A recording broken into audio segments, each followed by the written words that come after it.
Let's put this in context. Getting to the conference finals with no other All-Stars on your roster. Yeah. Like, I don't know anyone else that's done it outside of a 2007 LeBron James with the Cleveland Cavaliers. Yeah. We're going to see now. Golden State's the next roadblock for Luka Doncic and the Dallas Mavs. But if he can get them there, which I think is very possible, against a Golden State team that's nice, they're good, but they're not what they were. Oof. Does this elevate him into a different, and I mean different, conversation?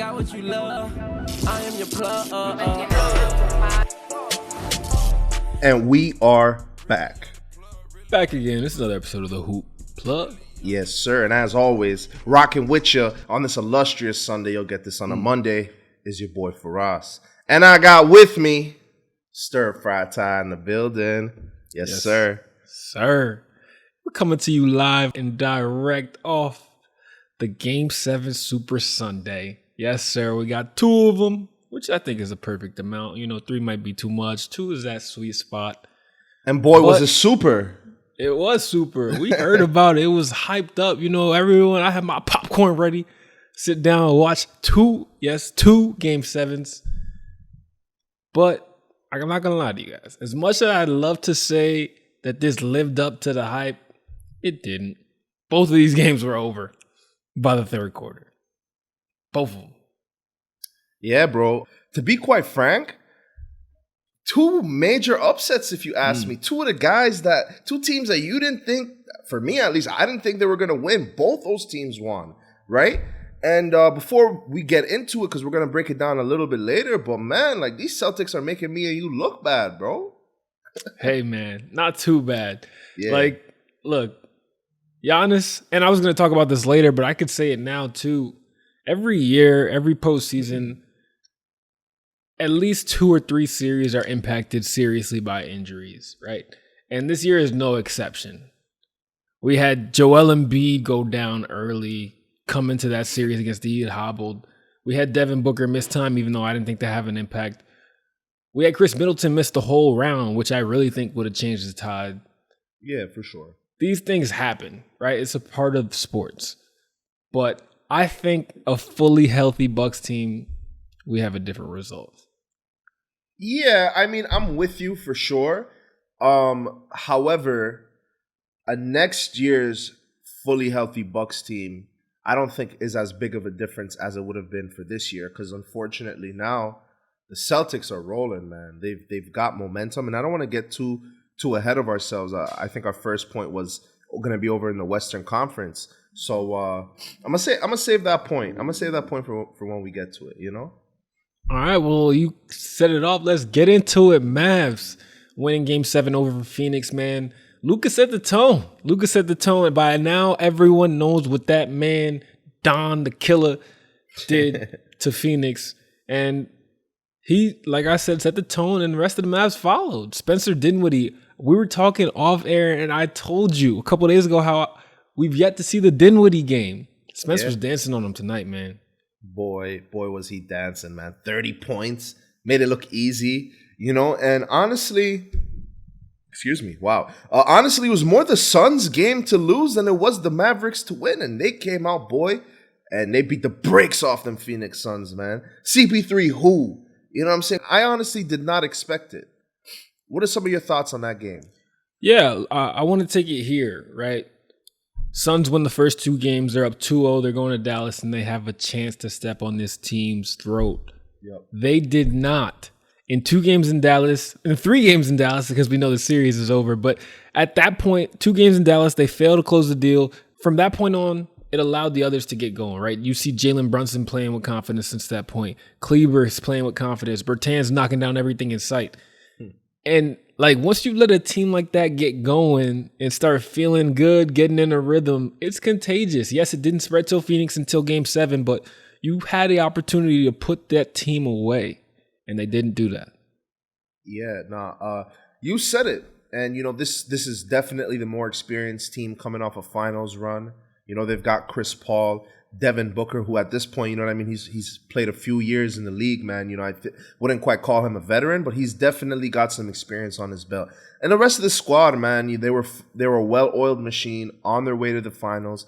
And to be quite frank, this Mavericks team wasn't thought to be much of a challenge. You mentioned up big early on in the series, 2 games, very close to being 3 games. And Luka he willed this team to this victory, man. Like, honestly, there's no other way about it. Luka Doncic, man, he came into the league on fire. Between him and Trae Young, man, we thought that the future was very bright. He didn't even start off this season fantastic, but as the season went on, he really found his place, and not to say Luka Doncic wasn't a hooper, but when I say, I mean found his place, being able to now be the focus of the other team's defense, but still being able to put numbers and deal with that. And again, that takes some guys 5-6 years in the league to do, which we saw with the likes of Devin Booker and those kind of guys, man. Luka Doncic, 3 years into the league, is looking like a 8 to 9 year vet.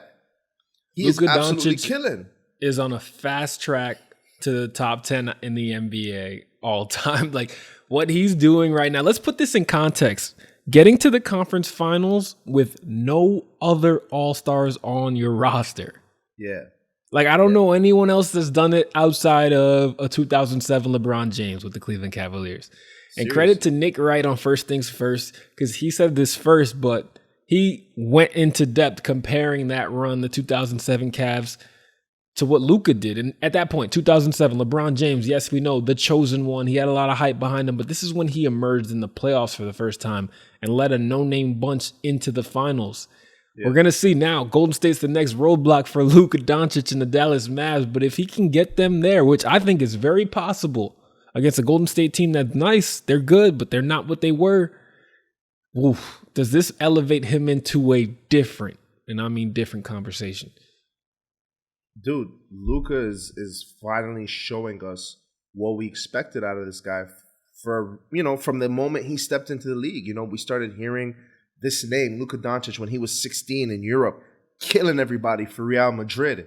He came into the league, made it look like he was, again, a 5-year vet during his rookie season.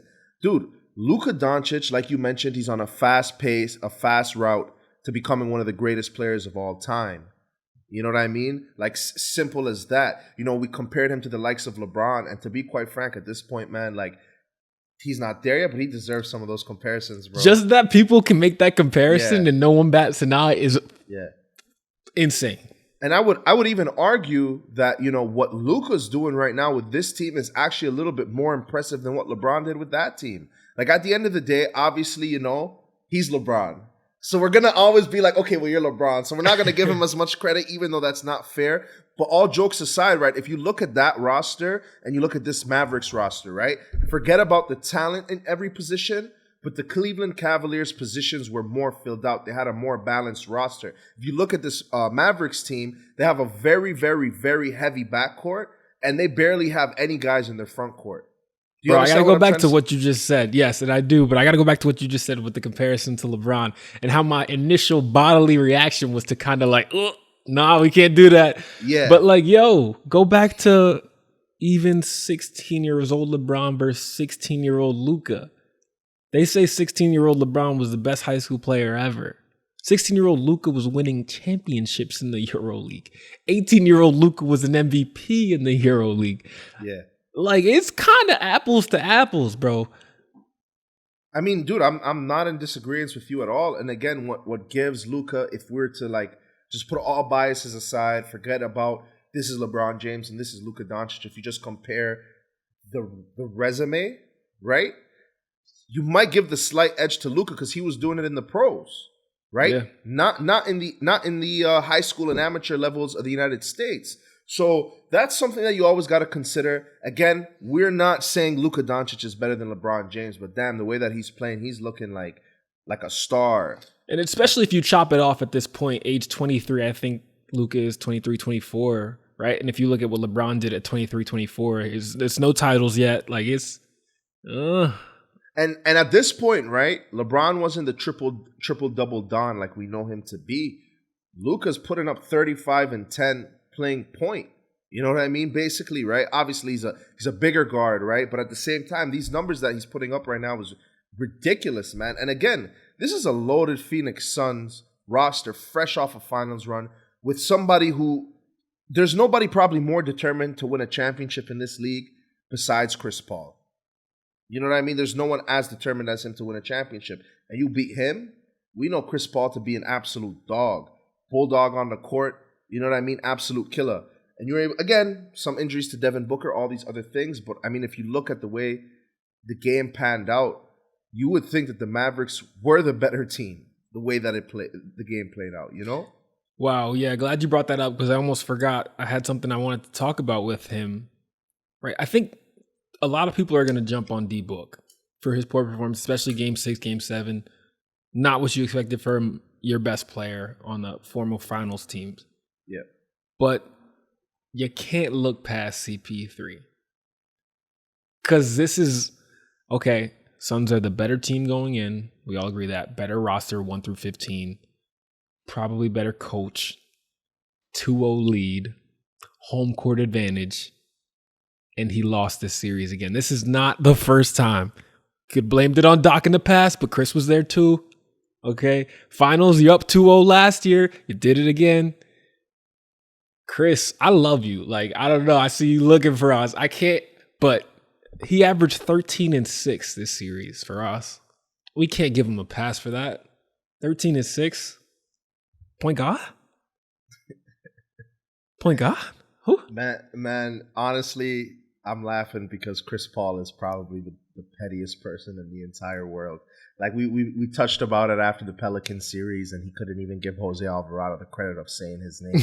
You know what I mean? But this is probably the worst performance in Chris Paul's playoff career. Not only the average for the series, but of closing out Game 7, he put up 10 points, 4 assists, and 1 rebound in 31 minutes. Like you mentioned, not the Chris Paul, not the point guard, not the floor general that I know. You know what I'm saying? That was gracing the cover of NBA Live 07. You know what I'm saying? In the Charlotte jersey, yes, sir. You know what I mean? No, man, I'm laughing though because all of that went down, right? But what made highlights the most is after the game, right? Chris Paul, instead of owning up, not to say that he didn't, but owning up to poor performances, taking all the credit. We see him limp out of the arena. Okay. Oh, yeah? I missed this. Yeah, Chris Paul limps out of the arena. The reporters come and ask him what's wrong, and he refuses to comment. Right? So I just think it's ever so convenient after the worst playoff performance in his entire career, where there was no apparent sign of injury throughout the game, he limps out of the arena. And that's just why I was laughing. I just think Chris Paul is so petty. It could never be his fault. And another funny thing is that's rubbing off on D-Book. He picked up a little of that himself. We saw him flailing, flopping on the ground, waiting for 10 minutes like LeBron used to do and saying this is the Luka special. We see him chirping at Luka to Don Doncic. Oh, that's got to make this victory so much sweeter. It's got to feel good for Dallas. Come on. Yeah. Man, this is the thing, right? You very rarely have guys who live up to the hype. Excuse me. There's the hype. The hype is through the roof.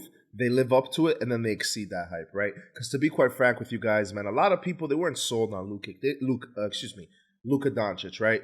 They know he can hoop, but basically it was like when Larry Bird first came into the league, If he was not white, would we even be talking about him? And at the end of the day, color, race aside, Luka is one of the best talents we've seen in a long time, and he's showing that. I'm still a little shocked they made it, but let's talk about who they're facing in the next round. That's Golden State.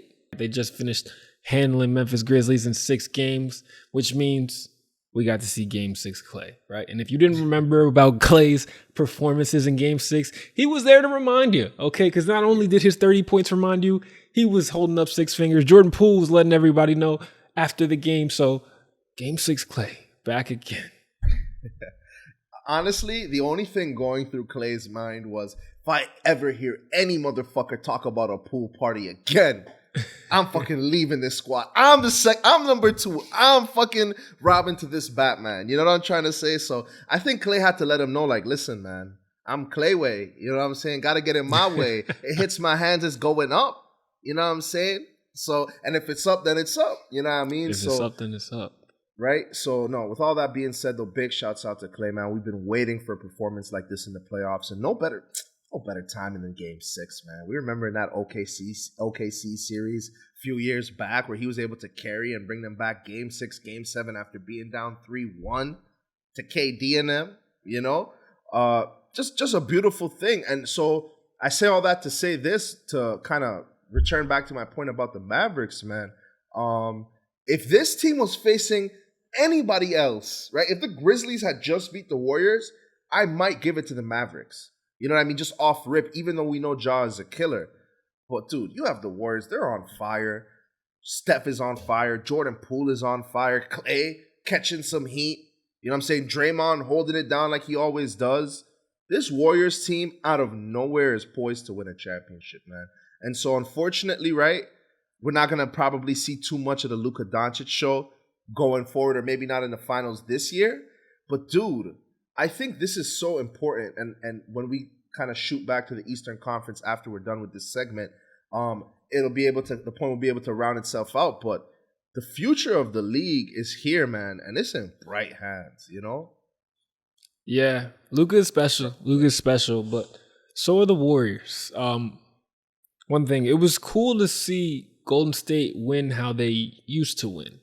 A lot of their success, most of their wins this postseason have come when Jordan Poole plays exceptionally well, like 30 points, 25 points, whatever it is. He's given a lot. And like you mentioned, has been the second scorer. This was a flashback performance, right? It was Steph, Clay, Dre leading the attack, and everyone else fitting in when they get in. Draymond was actually attacking. Do you know he only shot 15 times? 15 field goals on the last series through 5 games? Like, that's it. 5 games, 15 shots. It's crazy. But he actually took, I think, 14 shots in that elimination game, was efficient doing it. Yeah. Like, he was becoming Ben Simmons that Doc Rivers talked about post-game. Like, why are you passing up layups and dunks? That's what Draymond was doing. He was becoming a complete non-threat, and that made them harder to guard because you can latch on to shooters. Obviously, you're not going to be playing Draymond on the line, but if you don't have to play him in the paint either, now you really can lock down their shooters. So I think that has to continue for them to play well and beat these Mavs.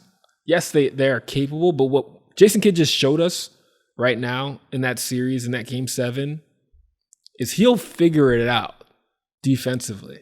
Like, that game plan they just threw, like Devin Booker, Chris Paul, injury or not, shut down and completely taken out of that game. Like, they could not do anything offensively. Seriously. No, he locked them down. And again, right, that's why we 9 times out of 10 assume being a great point guard in this league, being a great, basically on-floor coach in this league translates well to the head coach position, right? Which obviously we didn't see from Steve Nash, but Jason Kidd showing us still to this day why he's one of the greatest point guards in the history of the league, man. Being able to change schemes on the fly. And again, right, you don't have too much time to practice these things because you only have 1 or 2 days in between games. So, man, the adjustments that they were able to make later on in the series, basically when the games got to Dallas, changed the whole tide of the series, man. And it's important that you mentioned him.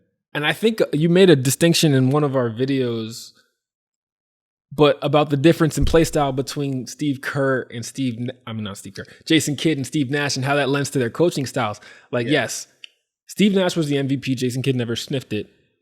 But Jason Kidd was an elite defender. Yeah. And that has transitioned into his coaching style, where Steve Nash was his turnstile. Yeah. Yeah, 100%, bro. Steve Nash was one of the biggest liabilities. Like, for someone to have won the MVP, probably the biggest liability on the defensive end of the floor, who's also won an MVP. You know what I'm saying? Yeah, but no, you mentioned it, bro. And that's the thing, right?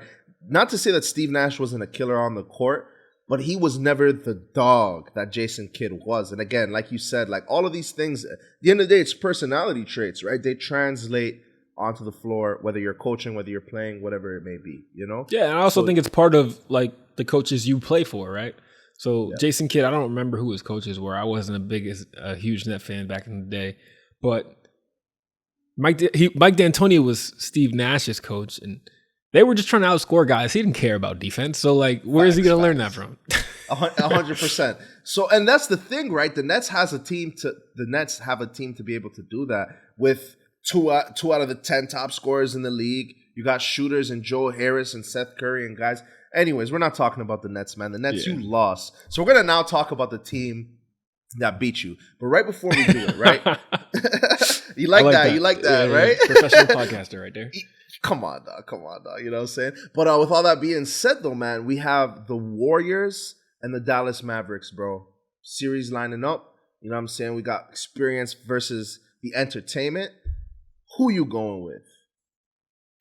While I think Luka's run can and will continue, I have the team with home court because I think it's that close. It'll probably end up in another 7-game series.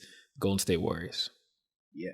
I'm with you, and no doubt in my mind it's going to probably go to 7. I mean, if anything, I could see Warriors winning in 6 because, again, man, 5, if not more, championship runs out of the last 7 years, right? That kind of experience, man, like, you can't make that stuff up. You can't gloss over that stuff. Yeah. You know what I mean? You got to go through that kind of thing. And excuse me, man. It's on the... Yeah, you get one thing I will say, though. This is the first time in a long time Golden State is entering a series with the less talented shooters. Like for 7 years now, we've been saying they got Steph, they got Clay. They're going to be the better shooters. Luka, Kleber, Bertans. Bertans right now is shooting better than Clay. Steph's been off, right? He's still going to have a game where he's 8 threes. He's probably going to have a couple of them. Yeah, and that's the thing, though. He's scoring a lot of his points at the line. You're 100% right. That's just different. Not saying they can't win that way, but it's just a little different. No, I think it's funny that you mentioned this because this is probably the best, worst shooting playoff team this year. Well, I mean, honestly, you're right. They have not been winning these games with the 3 ball. Of course, it has come in. Clay's dropping 30. You know, hasn't been an everyday occurrence so far. But they've been pounding teams. Like, they've been beating teams, and that's the thing. They kind of matched the Grizzlies' play style, if you notice that. Yeah. But with that being said, though, we're on the same page. For me, 6. You said 7, but I could definitely see it going to 7. Luka will continue to hoop. He might have a couple of 40-point, 10-rebound games in there. Even I think he's playing that ridiculous. But again, at the end of the day, it's not enough to stop Steph, Draymond, and Clay. You know what I'm saying? So, yeah. Big facts. All right, next up, we got to talk about it. Another shocker for me, personally. Boston beating Milwaukee in Game 7 at TD Garden. Man, a couple thoughts. The lasting image from this series, I know there's a couple of them. Giannis had some posters. Jason Tatum with the huge Game 6. But it was really Al Horford and Grant Williams. About 3 minutes left in Game 6. They're trying to get a stop. They really need one against Giannis. They're going back on defense. They are literally holding hands, trying to stop Giannis from getting to the basket. And that picture, that image will be imprinted in my head for a long time. But man, Boston pulls it out.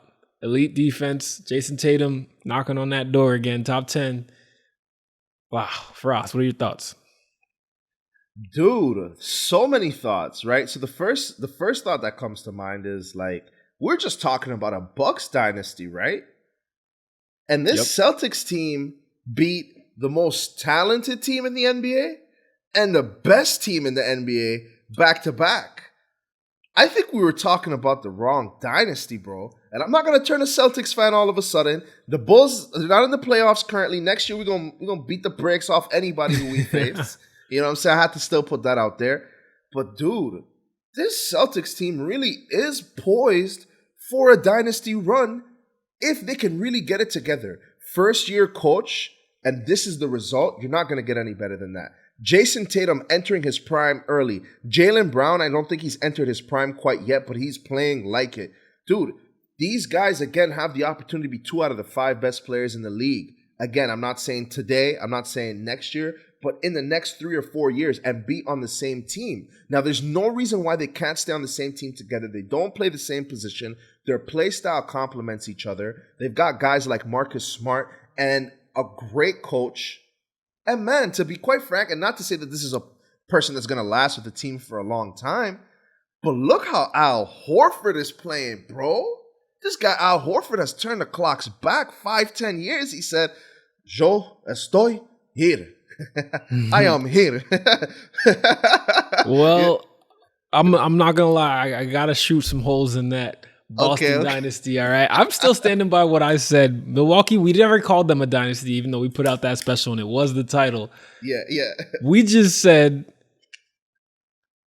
they're really good. We think they're going to make some trips to the finals and beat some really good teams. Yeah. Yep. Like we compared them to the Detroit Pistons with Isaiah Thomas, where they beat Larry Bird's Celtics. They beat Michael Jordan's Bulls before they got to it. And they beat Magic's Lakers. I don't know why I couldn't think of Lakers. But with Boston, Chris Middleton's in this series is a totally different game, right? Drew Holiday got exposed on the offensive end. When we think Drew, we think defense, and that's for a reason, because his defense is above his offense. Yep. When he is forced to create as much as he was as the second option, not the third, it exposes a lot of his game. He tries to get to the rim. It's really threes or layups, and everything else is clunky.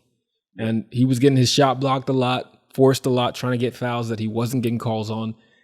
And it just was asking him to do too much. When Chris Middleton is there, he gets to slot into a very comfortable role where he just has to make big shots. He just has to be the third ball handler, and he can lock up on defense for 48 minutes.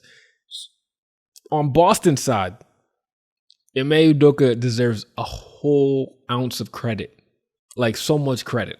I don't know how they went from Brad Stevens to Ime Udoka and just like there was no drop off, but that's what happened. And to solve Kevin Durant, Kyrie Irving, and then Giannis back to back, like that's a Picasso piece right there. You just put out, Ime, like year one. It doesn't get better than that. Yeah, you can't make that stuff up, man. But I was waiting for it. Yeah, but Jaylen Brown is close, and I think he can become a championship number 2, but he's not there yet. And there's such a big drop-off between a third player on offense. Marcus Smart is kind of that guy. I just don't think it's enough. Yes, this is a depressed talent state that we're in, right? Like, I don't know. There's no Warriors out there, 17 Warriors out there. There's no... I mean, Luka is the best player now, but he has no other all-stars on his team.